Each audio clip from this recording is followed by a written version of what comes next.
Hello and welcome to AFI Weekly. I'll be your host this week, Fionn Malloy, in place of Damar. Joined this week by my brother, Rian. Rian, how's it going? Yeah, not too bad. Hopefully, I can stay connected this week because we've been having some problems Some in the recent connectivity past. issues. We think it might be the Russians, but Yeah, we're not 100% sure on that. And we're joined by Alex Sims, fresh off his Pro Bowl selection, adding a bit of star power to the podcast and proving at least one of us might know what he's talking about when he talks football. So, Alex, first of all, congratulations. We, of course, made you a Pro Bowler, but I'm sure you don't think it's in any way biased and you'll take it at face value. Oh no, the fix is in, lads. There's no way I got it on merit now. Yeah, no, delighted, and thank you to anyone who did vote for me. So delighted to be selected on the Pro Bowl. Yeah, it's a bit of fun. Be fun if maybe some year we could get some sort of event around it. It'd be really cool to do something for that. But yeah, no, an honour to be voted on, and cheers to the two of you who definitely voted for me.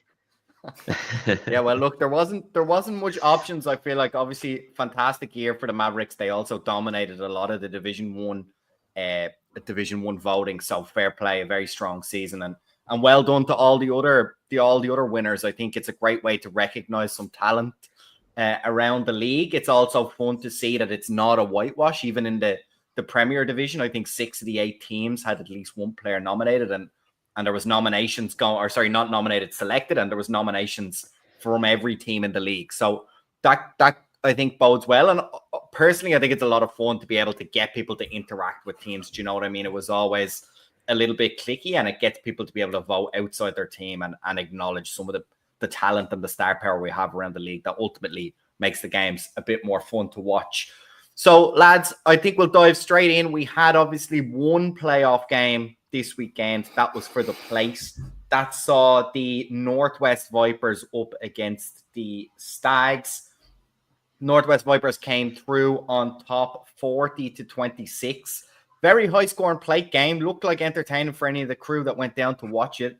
I do have some stats on the Vipers side of things. Unfortunately, just before we came on air, there wasn't enough time to get the stats from the Stags side. So I do apologize for them, giving them a shout out. We'll give them a little shout out maybe on the Instagram when we do that, get those notifications in. But the Vipers in the end pulled out a strong victory. I think they'll be looking forward now to their play final. 3 rushing touchdowns from Alan Cresswell, 2 passing touchdowns from AJ Grouse, and a passing touchdown caught by Finn Craig. 2-point conversion also scored by Neil Murray and Owen Brady. So really strong offensive output from them. Maybe something we were a little bit nervous of, if we're being honest, beforehand, hoping that it would be a nice high-scoring spectacle and worthy of a semi-final. I think both teams did themselves well, and ultimately the Vipers will be the happier at the end.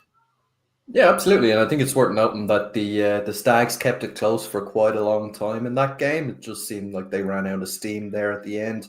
I think at some stage in the third quarter, it was like nearly a tie game. So, yeah, credit to them for that. I don't think any of us on the podcast here, I'll hold my hands up specifically and say I wasn't expecting them to get this far and to put up such a showing in the playoffs for the Shield. So, yeah, a great year all around for the Stags. And a great year as well for the Vipers. Maybe a little bit unfortunate to miss out on the playoffs in general, but these things kind of happen. They're on an upward trajectory, so yeah, looking forward to the final now. Yeah, obviously, Alex, there was a little bit of chat kind of around the league, and obviously for us as well on the show last week about the merits of the plate and the Shield game and the difficulty, particularly I feel for the plate teams, because numbers tend to be a lot more limited. And around this time, you've obviously got holidays going, and it's been a long, grueling season, and maybe not necessarily the most successful season for these play teams. Do you think this game maybe lent a bit of credence to the fact that there is something to be said for keeping this fixture around and maybe trying to grow it a little bit in years to come? Yeah, I mean, look, fair play to both teams. They turned up and played the game. I would probably say that travel is a factor, there as well. I know the other 2 ones that were called off, it was a long distance for the teams to be traveling. So I'd say that probably factored into the decision not to play it. Maybe there's something you could do around there, but again, it's going to be seedings. It's going to kind of be random for what locations they're going to play. But I think the game on Saturday, it did show that they still had both those teams still had plenty of fight left in them. They both had plenty of football. There was plenty of enthusiasm on display. Like, it was good. It was a good football game. I watched some of the tape of it. So, I think that's a very positive thing and a positive argument for keeping the fixture. But I do understand in cases where the games don't go ahead, it maybe just it would be better with a fifth versus sixth game, in a weekend, and you kind of then would have the ability to leave a weekend open for kind of reschedules, kind of call back on something we mentioned in the last podcast. So there's probably a decision to be made there, and hopefully people are thinking about it. Maybe a one-stepper makes a bit more sense, obviously, schedule-wise. I think it'll be interesting to see what you think about, obviously, as we look forward to this weekend's games. The Sundays are going to be the Plate and Shield finals. You've got, obviously, now the Vipers traveling down to Wexford to face the Eagles. It'll be interesting to see, obviously, back-to-back game weeks for the Vipers. How do you think that's going to play out? Hopefully, obviously, everyone wants it to go ahead. I'm sure the Vipers will be easily up for it now that there's a bit of silverware up for grabs. How do you see this going? Do you think it's a benefit or a negative for the Vipers having to play back-to-back games in a competitive scenario like this? It's difficult to say, really, isn't it? Like, the Vipers have never traditionally been the biggest squad around, but they're certainly a hardy bunch of guys. We've experienced that ourselves and playing them a few times over the years. So I think maybe rolling into this game, you have a double-edged sword in the sense that they are game ready and a bit focused from this game last week, whereas the Wexford Eagles have been sitting on their hands a little bit for the last couple of weeks, waiting for this game to roll around. So it might be an opportunity for the Vipers to get a fast start in the game, maybe put up a couple of scores, because I think, being honest with ourselves, the Wexford Eagles are probably the favourites going into this game. So it'll be really, really important for the Vipers to kind of keep things going and have a fast start in this game. Yeah, Alex, the Eagles obviously had the better regular season, but obviously the Vipers now will be buoyed by a nice performance there on the weekend and roll in and hope to keep the momentum going. I know Dara speaks very highly of the South African tandem that they have available sporadically, but when they are certainly very effective and worthy of their notoriety. Is that, I don't remember, do you know, are they available Saturdays or Sundays? Is Sunday going to be a problem, you think, for the Vipers, or maybe they just got a bit better off? Yeah, I've heard that Saturdays they're available, Sundays not. I don't know, like, the veracity of that claim. I think they're both fantastic players. They were playing against the Stags the weekend, as you mentioned. AJ there. Was that a rushing touchdown or a passing touchdown? I have it as a rushing touchdown. Hold on. Yeah, that makes more sense. Yeah. No, fair enough. But they're some good talent. So you would like to think that they'd be available again, which makes the spectacle that bit more enjoyable when they're playing. They kind of do some mad stuff, and they're kind of going to the ground and doing handoff, like what do you call them, offloads, like their rugby background would suggest. So they're always exciting to watch. So hopefully should set up for a good game. The Eagles did kind of limp towards the finish line. Hopefully the break, since them playing last, will have allowed them to rest up, get some bodies back, and I'm sure they're going to be well up for it. I mean, on the day you do win silverware if you win the game, like as highly regarded or not as it is by some people, it doesn't really matter. It still feels like your season was a bit of a success. Obviously you want to be in those playoffs, but not every team's going to make it. So I think go out there, give it your all, and try win a bit of silverware. Yeah, a lot of weapons obviously on the Mavs team that had, as you said, a bit of a rocky season, but certainly a lot of offensive firepower came through kind of the three mainstays of the offense for them. So they're certainly able to put up numbers. I was excited to see, as I kind of logged back in, being away from the sport a little bit and obviously not being on the podcast, I was excited to see them develop the air game a little bit. I think that was always maybe the one piece that was missing in the Eagles offense years gone by. Very, very strong run game, but maybe we're looking for a little bit of air power. That seems to have come in a little bit more this season. So I personally am looking forward to maybe another repeat of the semi-final, just a dynamic game of football, something that really showcases the effort level. And I think it helps. I'm always a little bit disappointed when there's some conversations about how far away maybe some teams are. I think I think Eagles would be maybe seen as the top half of Division 1 and the Vipers maybe the bottom half of Division 1 with all due respect. So whatever the result is, I'm hoping for a really competitive game that kind of reassure people that the gap is not as big. And even if there's a couple of wins one way or the other over 500 or even at 500, that doesn't necessarily mean there's a huge gap in talent between the two squads. Reen, is there anything in particular? Obviously, you've been following, but we're not really playing this year. Is there anything you're excited to see in this semi-finals or sorry, in the play final? Anything you're looking out for that the teams have shown over the last maybe couple of weeks? And do you buy into what Alex said, that maybe the Eagles will have not had the best end to the season, but will be able to regather themselves and push on for this piece of silverware? Yeah, it's certainly an intriguing point. They had some very, very strong performances throughout the season, the Eagles have, with some kind of statement victories. I think they had some great games. I can't remember the results now, but I remember the scores being quite impressive versus the Crusaders, who made it into the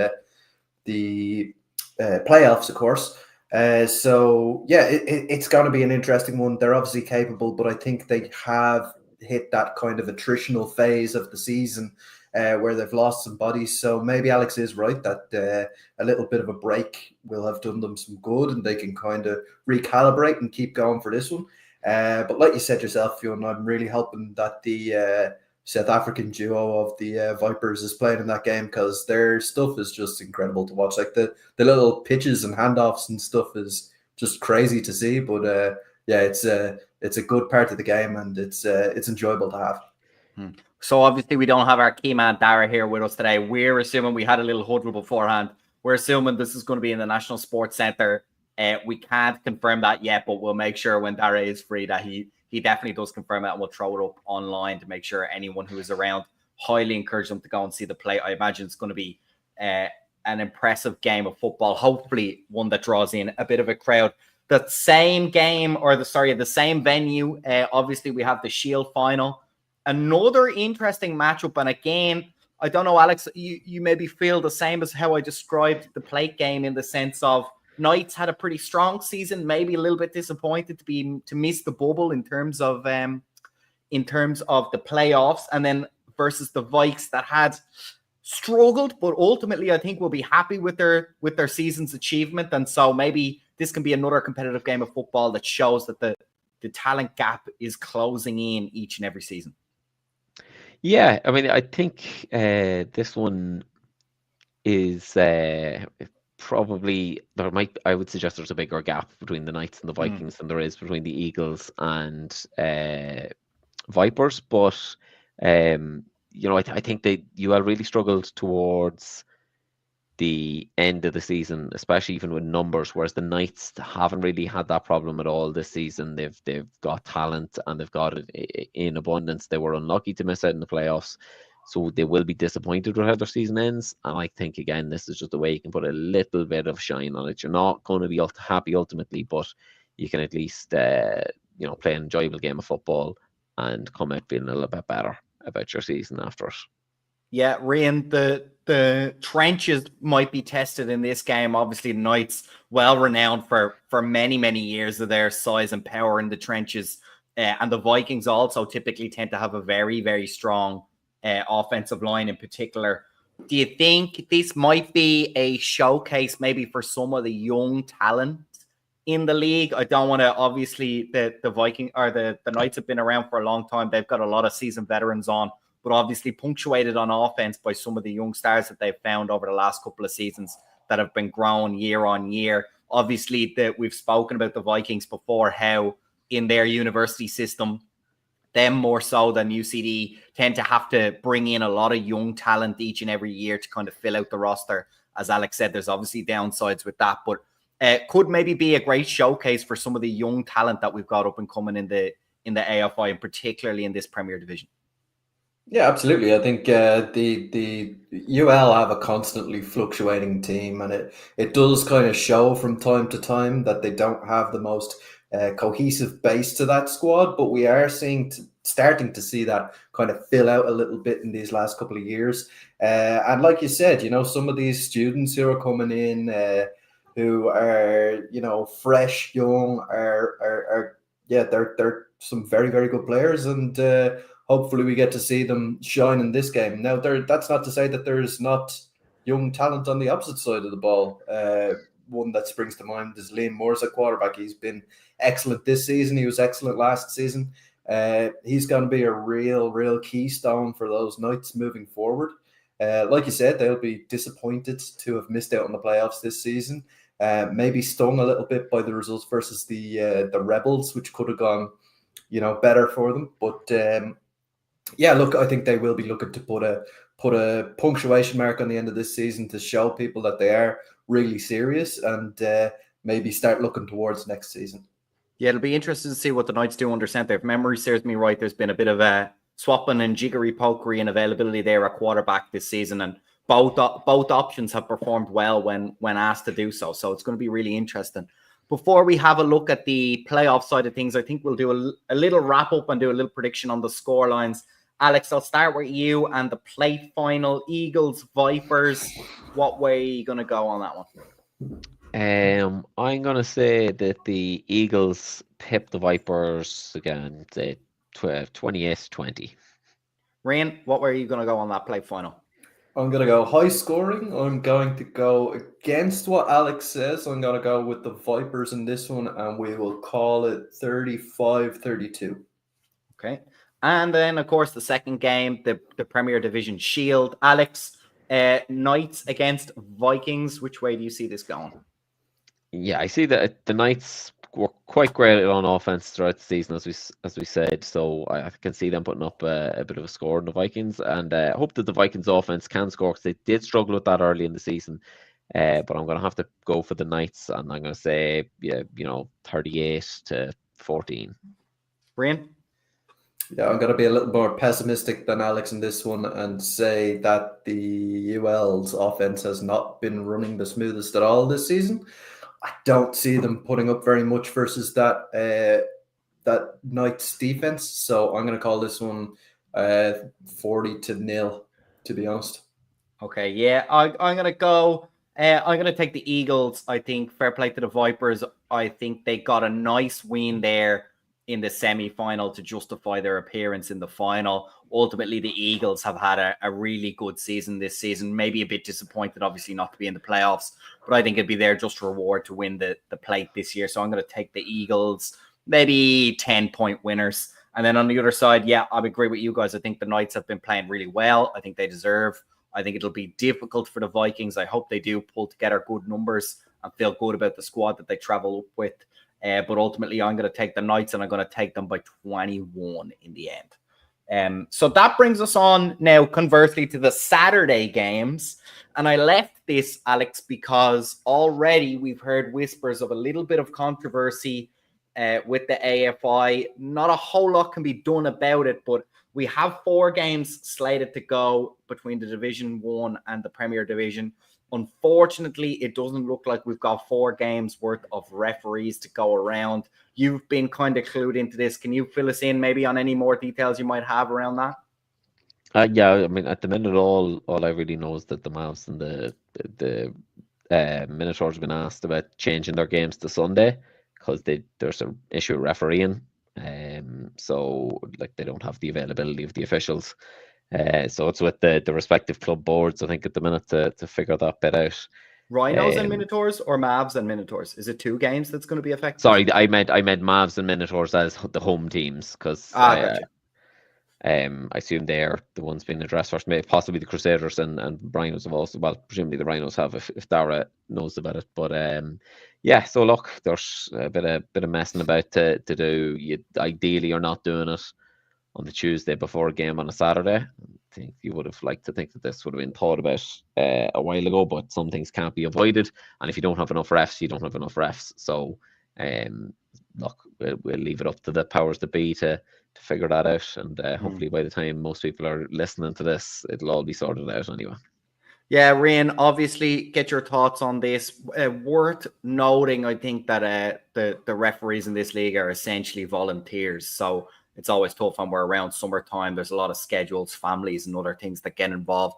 We're not going to point any fingers. We don't have enough details at the moment about when this might have been communicated, who's at fault. I think ultimately it doesn't really matter, but maybe a bit disappointing from the community's point of view. Let's say that things like this are affecting the pointy end of the season. Let's say where all the hardware is going to be won and lost, and it's difficult. Teams are getting themselves G'd up for a semi-final, and then you're looking at maybe changing venues, changing days, or even changing weeks that the games are going to be played. So disruptive all around, I feel.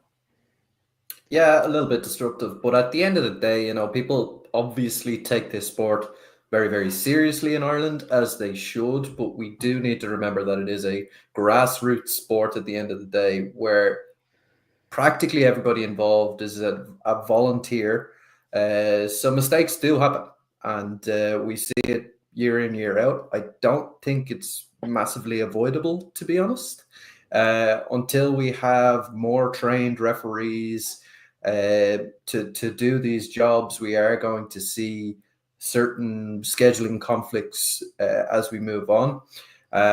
Unfortunate that it's happening at this stage in the season and playoff implications, etc. But like I said, grassroots sport, not a whole lot that can be done about it at this level. Hopefully, it's something that will maybe teach a lesson to the people involved in terms of making sure that there are refs available for particularly these types of games. But yeah, maybe it's one of those things that we just need to learn from and move on.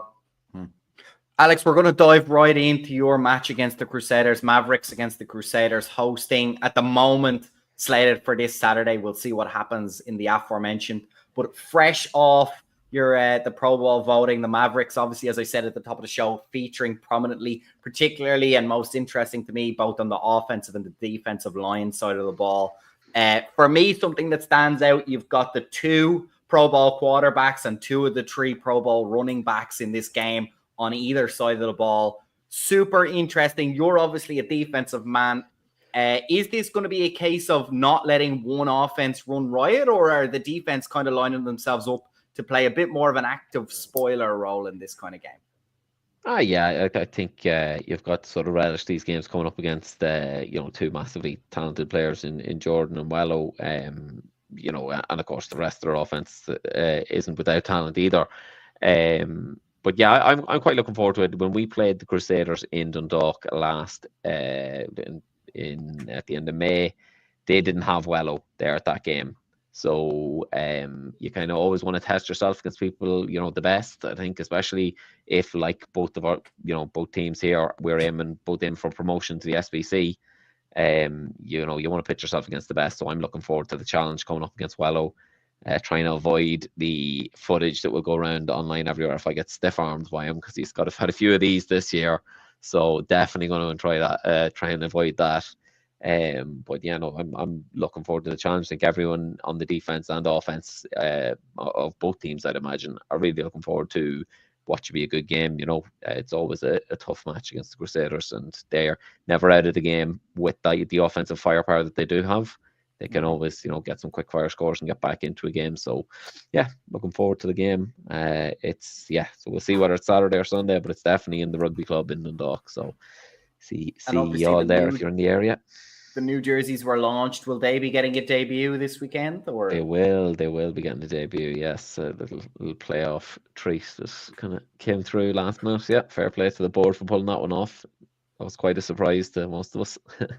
Obviously, Rian, we're focusing a little bit on the Mavericks for kind of clear reasons. We've got Alex here, so it makes sense to talk about them. But the Crusaders have had a pretty decent season, as I mentioned, 2 key position Pro Bowlers as well. One thing that stood out to me is obviously the DBs, 3 Mavericks on the DBs: Eamon Ward, Jack Compton, and Peter Dempsey. When they're not running... Peter Dempsey doesn't play for us. Oh, sorry, that's the Minotaurs. I apologize. Dara has put them in orange on a dark background, and I misread. So I'm going to blame him, especially because he's not here. So sorry, Eamon Ward and obviously Jack Compton. Then, as I mentioned, getting the nods for the Mavericks. The Crusaders don't necessarily have a Pro Bowl wide receiver, but that doesn't necessarily mean they can be dangerous, especially as Alex points out, when Wello's on the ground, it really opens up the options to be able to do some dynamic things with the offense. And obviously, Jordan Farrell has proved that if you do give him a chance, he's certainly talented enough to take it. Right, exactly. Jordan wasn't throwing the football to himself this year, so they obviously have some wide receivers who can get open and can damage a team deep.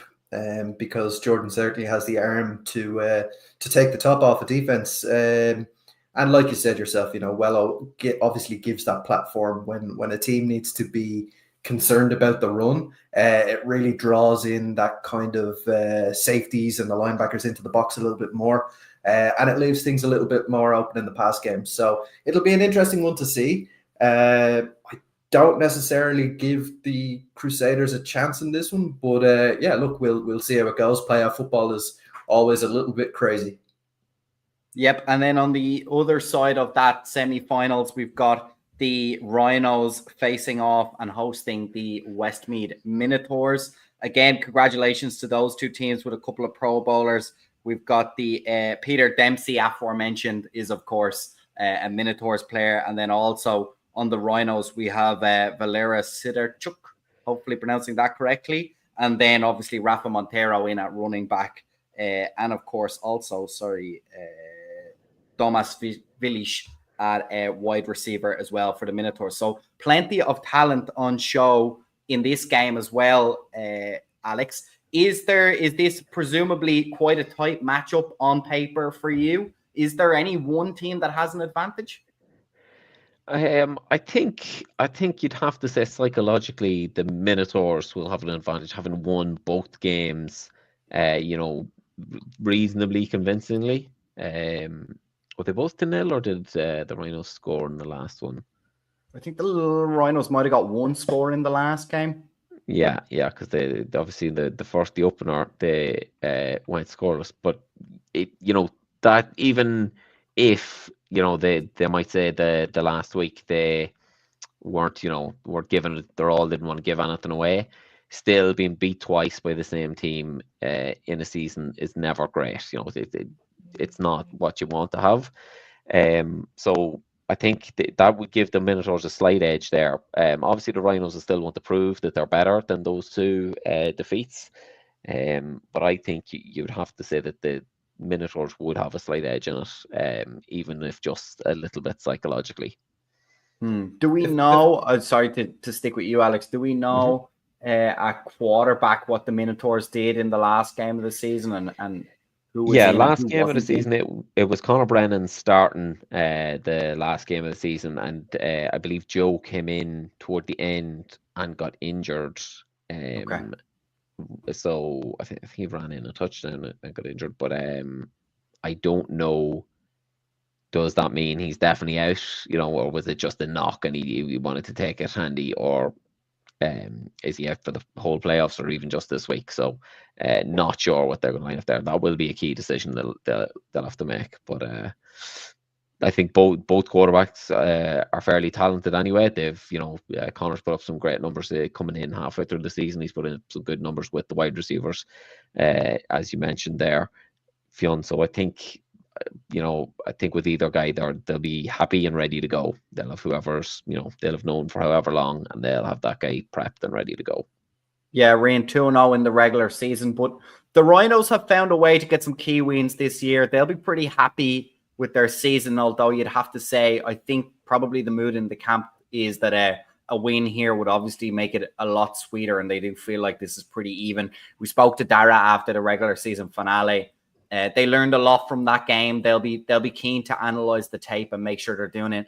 Obviously, they've had over the course of the season a couple of the guys from UCD come down and help coach and hopefully bring in some experience on that side of things. So they'll probably see themselves maybe as underdogs, but at the same time relish that particular position and know that they've got as good a chance as any here now. This is obviously 2 against 3, the best chance they have to knock it off. Maybe you might say a surprise. And then get into a ball game.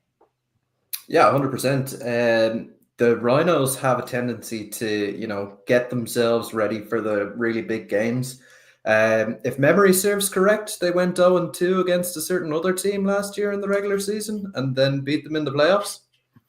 Yeah, so look, they've done it last year. They may do it again this year with the Minotaurs. Granted, I think the margin of victory for the Minotaurs this season was a little bit bigger than what we saw with the Mavs last season.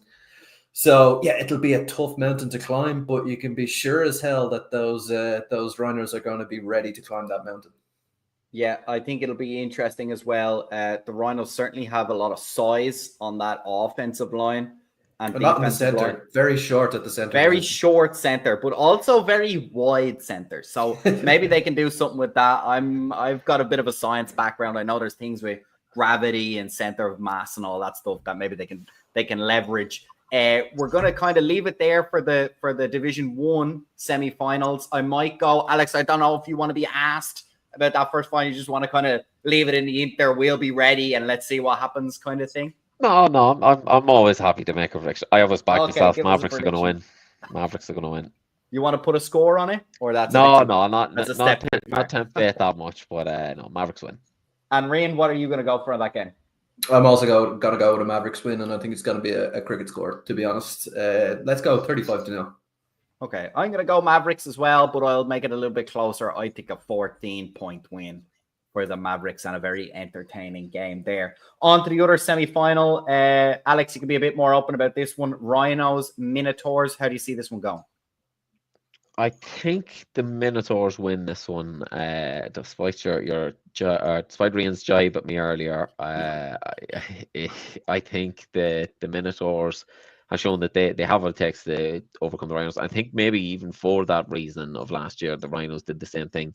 They thought we'll have them extra focused. They don't want to be the team in that position that kind of, it looks like you just let it slip when it was there for you.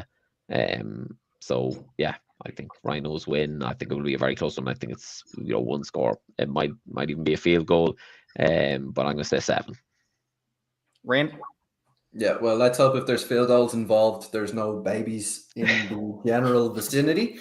Yeah, I think I agree with Alex on this one. It's going to be a very close game. For me, it's a bit of a coin toss as to who wins. I think probably the Minotaurs have the upper hand in this one. So I'm going to go with the Minotaurs, and I'm going to go with a 3-point victory. Beg your pardon.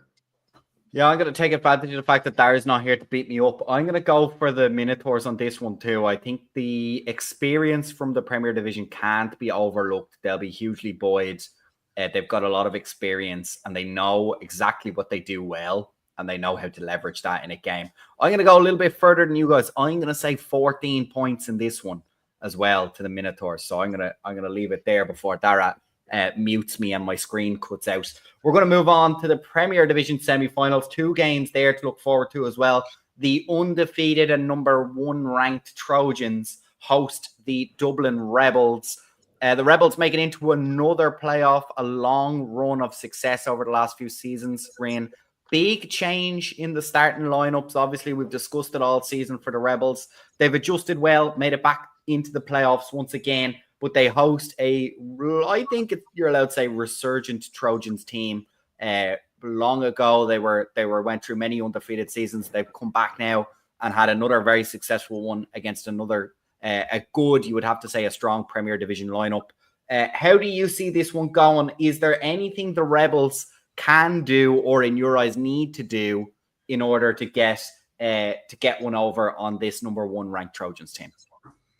Yeah, it's a tough one. They're obviously, things didn't start out super well for the Rebels this season, but they've certainly grown into a better team as the season came along. And I think that was always going to be inevitable with the change in coaching, change in the quarterback position, change in the running back position.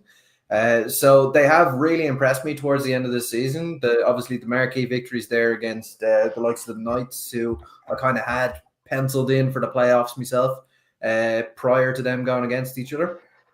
So yeah, big one, big improvement over the course of the season for the Rebels. Have they improved enough to go up against the juggernaut that is the Trojans? I'm not super sure.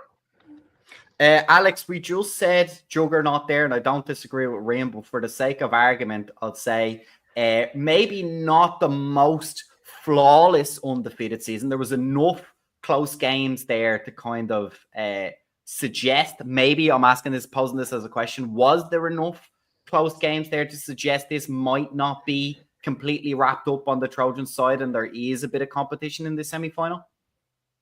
I think there'll certainly be competition. There's no doubt in that.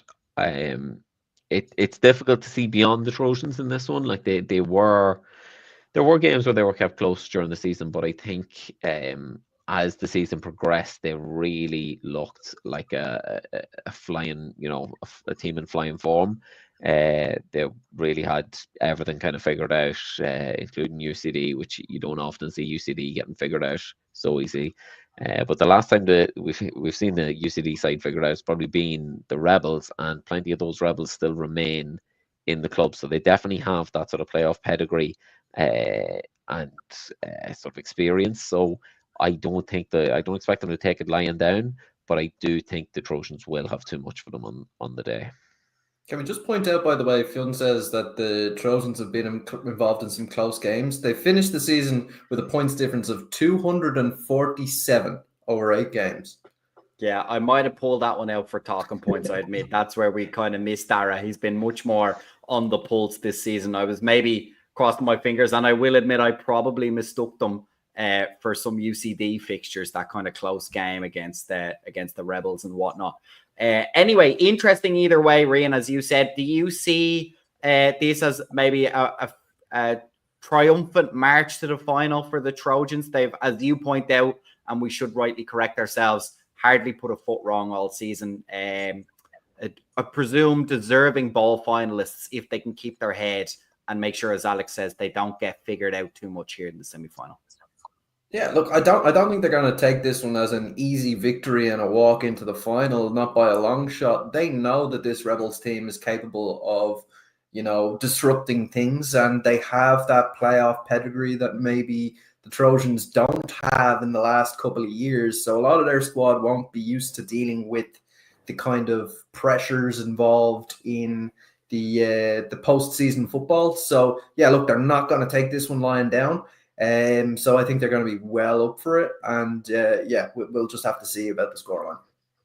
Either way, a lot of history in the fixture. I think there'll be a lot of eyes watching this, hopefully live, hopefully on the Under Center podcast Instagram feed. Would get some eyes on that game and make sure we're up to date as the scores come in. The other semi-final sees the number 2 ranked UCD host the Cork Admirals.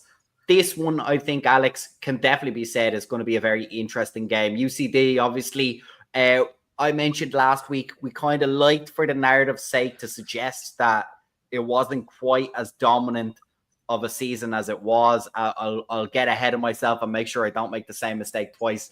Only one loss, that was to the undefeated Trojans. There was one other close game, and ultimately the rest of them were put pretty well out of reach, if memory serves me correctly. Is this an interesting matchup for you? Where do you see the dynamics of this game and the power of this game lying? Yeah, I mean, I think we've seen, all season that Cork are a difficult defense to break down. So that UCD offense versus that Cork defense is going to be the key to which the game is won.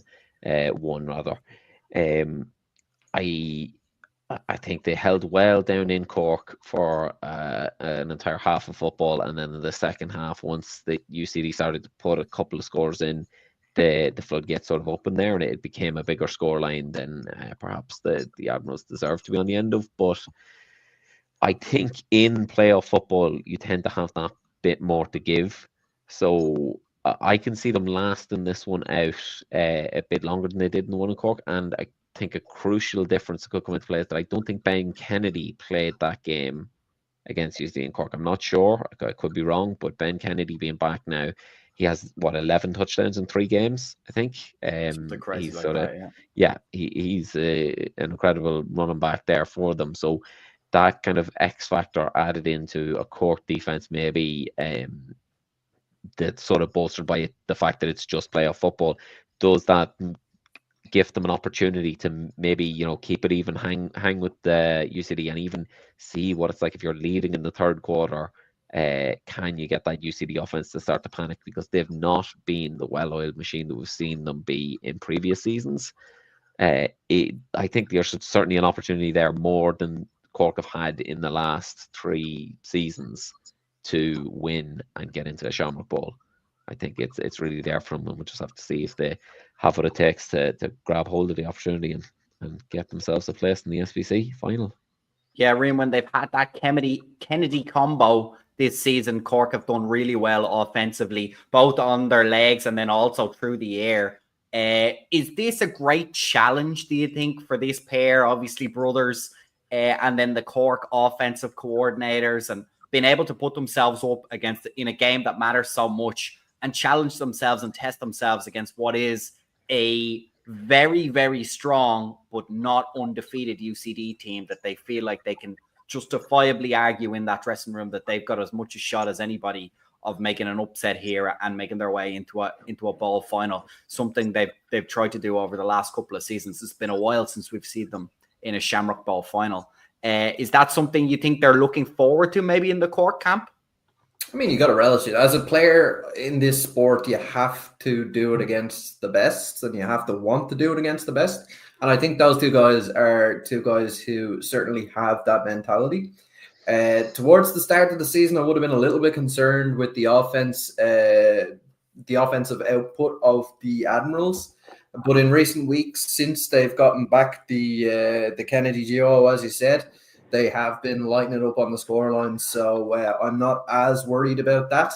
I think in this one, just from the media outlook and the general public outlook, I don't think it's necessarily a controversial opinion to say that the Cork Admirals will be looked at as an underdog going into this one. But that nearly gives them more freedom to play their game. The fact that they don't really have very much to lose. Obviously, they're not going to want to go out at this stage, but even if they do, that will be a successful season for the Admirals. So they're going to be coming out playing looser than UCD. UCD will be the ones expected to get to the final and maybe expected to get there comfortably. And sometimes that pressure can weigh heavily on the shoulders, particularly of some of the younger guys there in that UCD team. So it'll be an interesting one, particularly in the first half, to see how things go, because we could have an absolute rumble on our hands here. Yeah. Admirals continue their slow march of progress over the last couple of seasons, making it into the playoffs, and then obviously now the push will be on to make the Pro Bowl. Guys, that's our summary of all the games. So we're going to wrap up now as we go through our predictions for the Premier Division playoff games. Alex, starting with you again. Trojans number 1 against number 4 Rebels. Give us a prediction. So as I said, I think that the Trojans are going to have too much for the Rebels here. I'm going to say Trojans win it 35-21. Brian? Yeah, for me, the concern with the Rebels has been their defense this season, and coming up against that rushing offense that is the Trojans. I think it's going to be tough. I can see the Trojans coming out on top in this one. I expect it to be somewhere in the region of 35-20. Yep. And then I'm going to take the Trojans in this one. I think they're deserving bowl finalists. I think that's what's going to happen. I'm going to go a little bit close on this one. I'm going to just say a 10-point margin of victory and a real humdinger of a game. I'm excited for this one. I think it could be a real fireworks display. On to the second semi-final, number 2 ranked UCD against number 3 ranked Admirals. Alex, what way are you taking this one? Yeah, I think this is going to be the real match of the weekend. This is the one that could see a big upset here. So be interesting to see if UCD get dethroned. I don't think they will. I think they will have enough sort of, speaking about the Rebels in the last one with their playoff experience, I think they'll just about have enough to see out the Admirals' threat. I don't think it'll be a high-scoring game, but I do think it'll be a great game, a sort of defensive battle. I think I'm going to say that it'll be UCD 24, the Admirals 20. Ryan? Yeah, as much as I'd love to see the Admirals be the ones to kind of take the head off the giant that is UCD, I can't see it happening in this one. UCD have that playoff football mentality ingrained in their DNA at this stage, and I think it's going to be a little bit too much for the Admirals, so I'm going to take UCD in this one, but I do think it's going to be close, and I think it's going to be low scoring. I'm going to go with 14-10. Yeah, I'm with you. I'm going to do the same thing. I thought it was going to be low scoring as well. I'm going to go the closest margin so far. 3-point victory for UCD. I think it's going to be close. I thought you were going to say 3-0. Jesus Christ, Fionn. No, I know enough about these two teams to know that certainly won't be the case, but I think it's going to be pretty close. And I think a 3-point margin of victory for UCD, setting up a UCD Trojans final. I was going to wrap up this section by saying we'll have certainty over what is our bowl games for this year, but seeing as where the refs have landed this week, that's actually in typical AFI fashion, not even. That's kind of the best case scenario for this weekend. We might end up with not even every semi-final being played. Let's wait and see. But let's stay positive and say it will be done, and we're going to know what the bowl games are going to be. Obviously, as well, the plate and the shield will be done. Hopefully, 2 competitive games there. We look forward to seeing those on the Sunday after the big playoff bash on Saturday. And then, Alex, another thing that's coming up as well is the Claddagh League. That's in the flag football, something we haven't quite dived into too much yet on the Under Center podcast. Hopefully now over the next couple of seasons. Obviously, it's growing strength to strength, both in the mixed and the women's league have been super exciting, and you'll see them pop up on our on Instagram feeds as well around the league. So exciting times for flag football and the Claddagh League, obviously. Yeah, just wanted to give a shout out to the Claddagh League. As you say, we typically don't cover our flag football too in depth, but their season just finished there at the weekend as well. And they're, of course, their whole playoffs, their quarterfinals, semis, and final will be taking place in Athlone alongside the Harper and Shamrock Bowl. I think the finals will be happening in between both games. But I just shouted to the 8 teams competed this year. The Panthers were the number 1 seed. They went 8-0, so a great season for them. Trojans were in 2nd place. They have the 2 seed. UCD in 3rd. The Dublin Red Bows in 4th. The Mavericks came in 5th, and the Vipers 6th. Down Dragons 7th, and the Knights in 8th. So the top 6 there make the playoffs. There's a quarterfinal play. There's another bit of a scheduling mix up there, or sort of calamity there, of course. Wouldn't be the AFI without it. Unfortunately, means that if the Mavericks do make the bowl, the female Mavericks or Mavrettes, if you like, they will not have a coach, because their coaches are players on the Mavericks, Ty and Jack Compton. So that'll be another fun one for them. Like, again, I think really like the league is of great quality this year. I think it's gone up massively in just the 1 year that it's been around, or this being the 2nd year. So shout out to all the teams and competitors competing in it. But I think the league should have probably done the quarterfinals and semi-final on a separate day. Game day, the triple header it's meant to be 3 things, and it's a big, celebration of all the pinnacle of each level of the football leagues that run at this time of the year. And I think they should have probably just had a semi-final day for the women themselves. I think it's kind of given a little bit of a disservice being sort of shoved to the side on this final day on a back pitch that away from the main event. I just wanted to say that, because I know that's how a lot of people feel, and especially now with this mix-up. Again, this is the sort of thing that can happen if they do this and it's sort of left as an afterthought. So hopefully that'll be a lesson learned from anyway. As I said earlier, everyone's a volunteer. No one's doing these sort of things maliciously. Just a learning point, I think, from it. Hopefully next year it'll all run a bit smoother with that sort of experience under the belt. Yeah, Ryan, obviously the Claddagh League, the all-female league in flag football that we have here in Ireland, is, as Alex said, has gone strength to strength. We can say that being the 2nd season, so it had a strength and now it's got even strengther. And as Alex said, we're learning as we go. It's great to see all these different aspects of football grow in Ireland. AFI ultimately is responsible for it all. So some growing pains maybe to be expected. Difficult when you're an athlete, of course, but as long as I think we're making taking learnings from this and being able to apply them to future seasons, super cool to see. Obviously, the flag football, but in particular the female game as well. I think that's an underserved community maybe in American football in general. And it's really excited to see not just the buy-in, but also the level of talent as well that we're seeing. And some fantastic games and showcases have gone on this season. A couple of different tournaments, am I right, Alex? Or it's always the Claddagh the whole way through? Or there's some other weekend tournaments They as had well? four game weeks this year held in various venues, just kind of blitz days, kind of classic flag football stuff. But there's some tournaments that are held. There was the Celtic Bowl was held obviously back in April, Exactly. and some teams travel across Europe playing. The more experienced teams, I think. But yeah, I think great to see it growing, and maybe one day that'll be something that more of our teams are doing. But I mean, it's just great to see, as you said, great talent.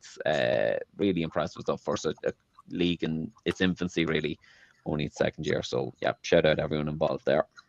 Yeah, sorry, Rin, I never got my question off, but fantastic to see this league in particular grow from strength to strength. Yeah, absolutely. It's great to see. We have some female involvement in the tackle football, but obviously that's not for everybody. So it's great to see this as like an opportunity for women to play amongst women, because it can be very intimidating to play amongst men. For certain women, obviously, there's plenty in Ireland who are well capable of going up against the big boys, but yeah, look, it's a great thing to have, and a great thing to see flourishing at the moment. So long as we're making steps in the right direction every year, then at the end of the day, we're heading in the right direction. Yep. So if you're down at the Shamrock Bowl and the Hart Bowl, make sure you keep an eye out for the Claddagh Bowl as well, the culmination of the Claddagh League there in the women's flag team. That's all we've got time for today at the Under Centre podcast. As I said, we're looking forward to some semi-final games. Hopefully we'll know exactly which names will have their one hand on each of the bowls coming into our final week of the AFI season. This episode and all episodes this season has been brought to you by Rainrock's web design. Obviously, they're responsible for UCP.ie. We encourage everybody to get over there. We've kept track of the tables for you. It's not official, but it is correct. So that's something we like to brag about here. And we thank them for their support this season. Rain and Alex, thanks a million for your company today. It's been fantastic and exciting as well. It's been a pleasure. Absolutely, yeah. Alex, obviously, best of luck at the weekend. We'll see what happens. All fingers and toes crossed. And Dara, if you're still listening, same to you guys in the Rhinos. We apologize for our predictions, but we can't let our heart rule our heads, I'm afraid. So with that, we'll leave it. Thank you, everybody, for listening tonight, and we'll see you again next week.